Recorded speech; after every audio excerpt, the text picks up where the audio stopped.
नमस्कार दोस्तों, मेरा नाम विक्रम कुमार है और आज हम लोग पढ़ने वाले हैं इकोनॉमिक्स यानी कि अर्थशास्त्र का 25 प्रश्न। जिसमें कि इससे पहले वाले वीडियो में यानी कि इससे पहले वाले वीडियो में जो है हम लोगों ने 25 प्रश्न कर चुके हैं। जी हाँ, कितने प्रश्न कर चुके हैं? कि टोटल 25 क्वेश्चन कर चुके हैं और ये क्वेश्चन जो है आप लोगों को होमवर्क के रूप में दिए थे, ठीक है। आइए आज हम लोग यहाँ से 26 नंबर क्वेश्चन से स्टार्ट करते हैं और टोटल फिर से आज हम लोग इस वीडियो में 25 क्वेश्चन पढ़ेंगे, ठीक है। इसी प्रकार से टोटल क्वेश्चनों का बात करें तो 200 क्वेश्चन हम लोग पढ़ने वाले हैं सिर्फ इकोनॉमिक्स का, ठीक है। तो या तो यहाँ से चलिए हम लोग स्टार्ट करते हैं। जो भी स्टूडेंट पहला वीडियो नहीं देखा है वो जाके पहला वीडियो देखे, उसके बाद ये सेकेंड वाला वीडियो जाके जो है देखना है, ठीक है। तो हाँ, सबसे पहले आप लोगों को यहाँ कमेंट में आंसर जरूर बताइएगा कि इसका आंसर क्या होगा। सबसे पहला प्रश्न है हमारे पास, औसत लागत बराबर टी सी बटे क्यू, एफ सी बटे क्यू, वी सी बटे क्यू या फिर एम सी बटे क्यू। तो औसत लागत बराबर इसका राइट आंसर हो जाएगा 26 का सी नंबर, यानी कि वी सी बटे क्यू। अगला प्रश्न है हमारे पास 27 नंबर, सीमांत लागत का सूत्र क्या है? सीमांत लागत का जो है सूत्र आप लोगों से पूछा जा रहा है। तो सीमांत लागत का सूत्र बताइए। त्रिभुज टीसी, त्रिभुज टीसी बटे त्रिभुज क्यू, टीसी बटे क्यू, भीसी बटे क्यू। तो सीमांत लागत का जो है सूत्र क्या है? सीमांत लागत का जो है सूत्र क्या है? 27 का जो है सी नंबर हमारा राइट आंसर हो जाएगा, टीसी बटे क्यू। अगला प्रश्न है, पूर्ण प्रतियोगिता में फर्म होती है। पूर्ण प्रतियोगिता में जो है फर्म होती है। इसका राइट ऑप्शन नंबर ए हो जाएगा, मूल्य निर्वाधक, मूल्य स्वीकारक, एकाधिकार या फिर द्रव्याधिकार। पूर्ण प्रतियोगिता में जो है फर्म होती है। तो 28 नंबर का सी नंबर हमारा राइट आंसर हो जाएगा, एकाधिकार। एकाधिकार का जाएगा हमारा राइट आंसर हो जाएगा। उसी प्रकार अगला प्रश्न है, पूर्ण प्रतियोगिता में उत्पाद होता है, भिन्न होता है, समान होता है, ब्रांडेड होता है या फिर विशिष्ट होता है। तो पूर्ण प्रतियोगिता में जो है, पूर्ण प्रतियोगिता में उत्पाद ही होता है। तो 29 का सी नंबर हमारा राइट आंसर हो जाएगा, ब्रांडेड होता है। उसी प्रकार अगला प्रश्न है, औसत राजस्व वक्र होता है। औसत राजस्व वक्र होता है एमसी के बराबर, एम आर के बराबर, मांग वक्र के बराबर, आपूर्ति वक्र के बराबर। औसत राजस्व वक्र होता है। तो 30 नंबर का बी नंबर हमारा राइट आंसर हो जाएगा, एम आर के बराबर। अगला प्रश्न है, सीमांत राजस्व का अर्थ है।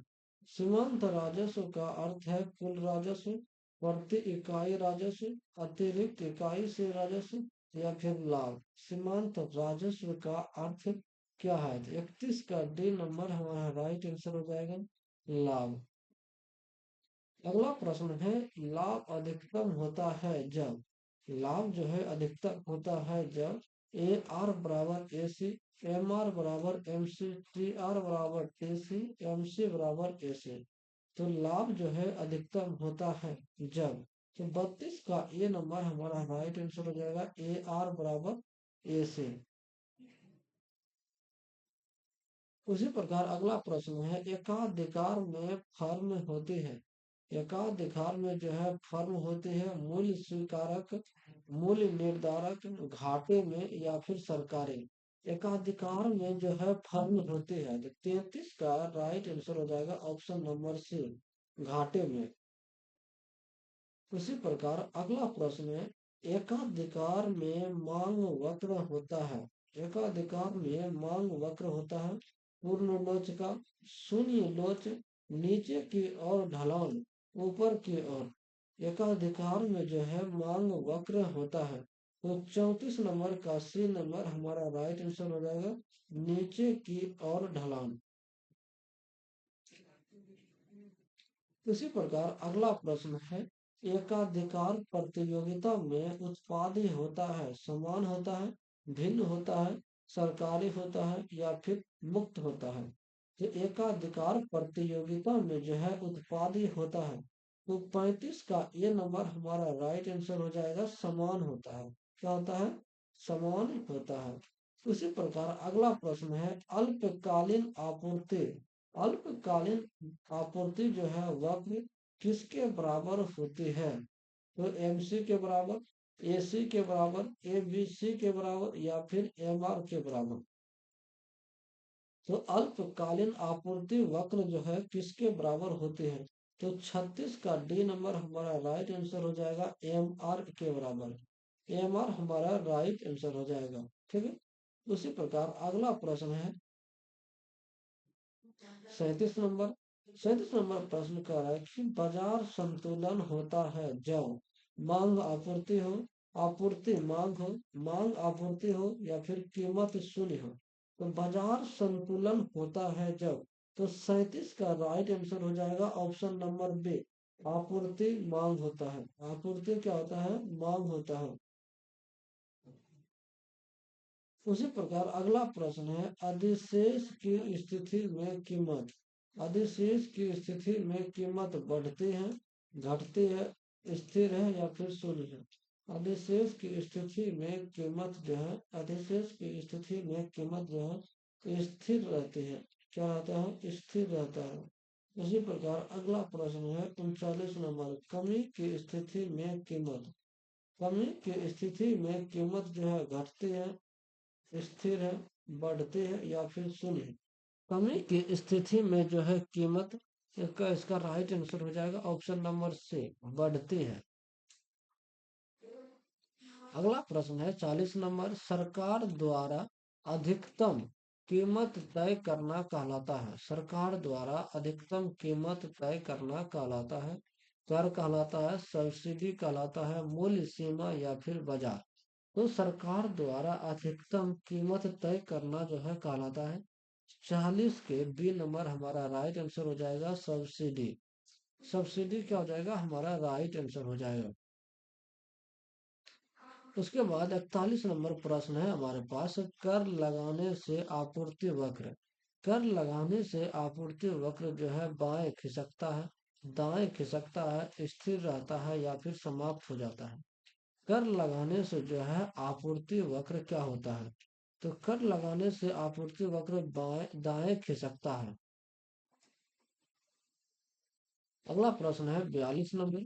42 नंबर प्रश्न में कह रहा है,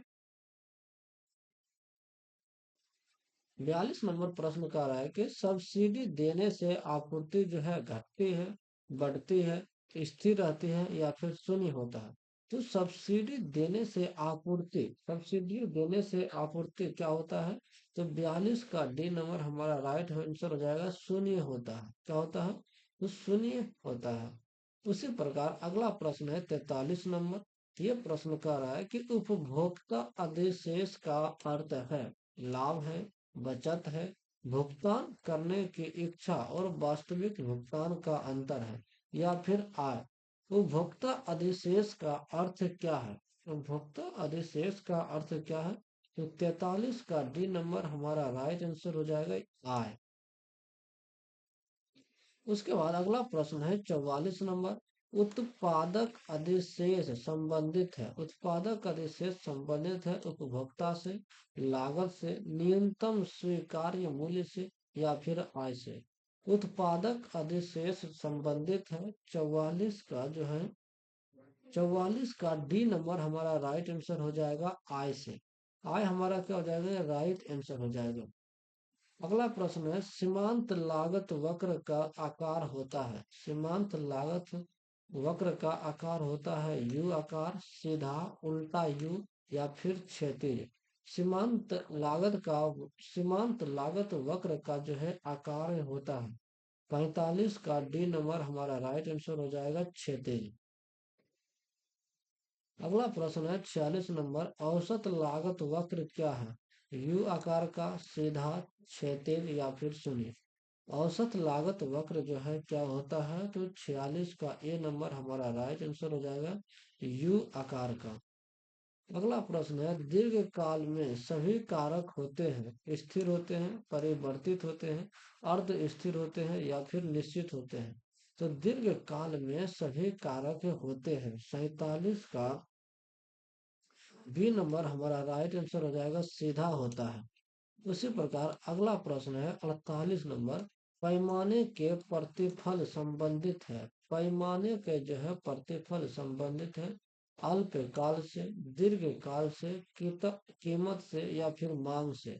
पैमाने के प्रतिफल जो है संबंधित है, तो 48 का सी नंबर हमारा राइट आंसर हो जाएगा, कीमत से। अगला प्रश्न है, बढ़ते प्रतिफल का अर्थ है। बढ़ते जो है प्रतिफल का अर्थ है लागत बढ़ना, उत्पादन समान, उत्पादन अनुपात से अधिक बढ़ना या फिर घाटा। तो बढ़ते प्रतिफल का जो है अर्थ है 49 का बी नंबर हमारा राइट आंसर हो जाएगा, उत्पादन समान होना। अगला प्रश्न है 50 नंबर, घटते प्रतिफल का अर्थ है उत्पादन घटे, उत्पादन अनुपात से कम बढ़े, लागत घटे या फिर लाभ बढ़े। घटते प्रतिफल का अर्थ क्या है? तो 50 का ए नंबर हमारा राइट आंसर हो जाएगा, उत्पादन घटना। उत्पादन घटना क्या हो जाएगा हमारा राइट आंसर हो जाएगा। इसी प्रकार अभी तक आपने टोटल 25 क्वेश्चन किए हैं। 25 क्वेश्चन में से आपने कितने प्रश्न सही किए, कितने प्रश्न जो है आपसे गलती हो गया, और कितने प्रश्न जो है आपको न्यू लगा, ये भी कमेंट में बताइएगा। और ये हमारा वीडियो आपको कैसा लगा ये कमेंट में जरूर बताइएगा। जाते जाते हमारे चैनल अपने क्लास को सब्सक्राइब करें और दोस्तों